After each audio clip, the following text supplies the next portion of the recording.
waxaan idin akhrinayaa warmurtiyeedka wadajirka ah ee dowladda federaalka Soomaaliya iyo dowladda Eritrea. madaxweynaha Jamhuuriyadda Federaalka Soomaaliya Mudane Maxamed Cabdullaahi Farmaajo iyo madaxweynaha dowladda Eritrea Mudane Isayaas Afwerqi waxay kulamo wada tashi ah oo 2 maalmood socday 13 iyo 14 bishan December ee 2018 ku yeesheen magaalada Muqdisho, Soomaaliya. labada madaxweyne waxay wada hadalladooda ku yeesheen Villa Soomaaliya waxayna ku heshiiyeen inay xoojiyaan xiriirka taariikhiga ah ee labada dal iyada oo si dhow la isaga kaashanaya dhammaan dhinacyada danta u ah labada dal sida ganacsiga, maalgashiga iyo xiriirka tooska ah ee labada shacab.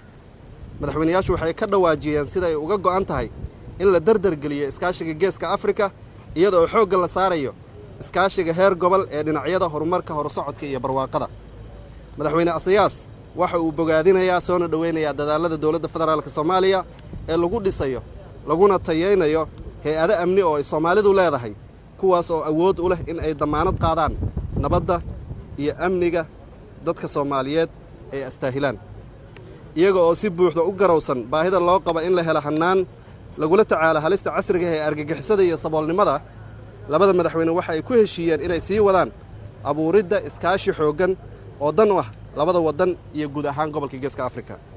labada madaxweyne waxay isla qireen inay jiraan caqabado badan oo ay tahay inay si wada jir ah xal ugu raadiyaan.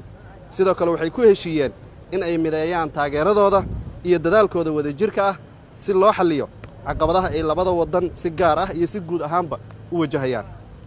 madaxdu waxay isla garteen in iskaashi heer gobol oo waxtar leh uu muhiim u yahay ka gudubka dhibaatooyinka nabad la'aanta, argagixisada, saboolnimada iyo xaalufka deegaanka ee uu gobolku wajahayo. labada madaxweyne waxay garowsan yihiin in nabadda iyo xasiloonida Soomaaliya ay dan ugu jirto shacabka Soomaaliyeed iyo gobolka guud ahaan.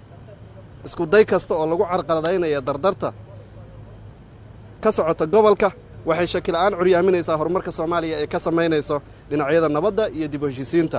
madaxdu waxay ka midaysan yihiin ka hortagga faafinta xog kasta oo halis ah, raad aan lahayn, siyaasadina dabada ka riixayso, waxayna dhammaan ugu baaqayaan inay ka qayb qaataan nabadda iyo xasiloonida Soomaaliya.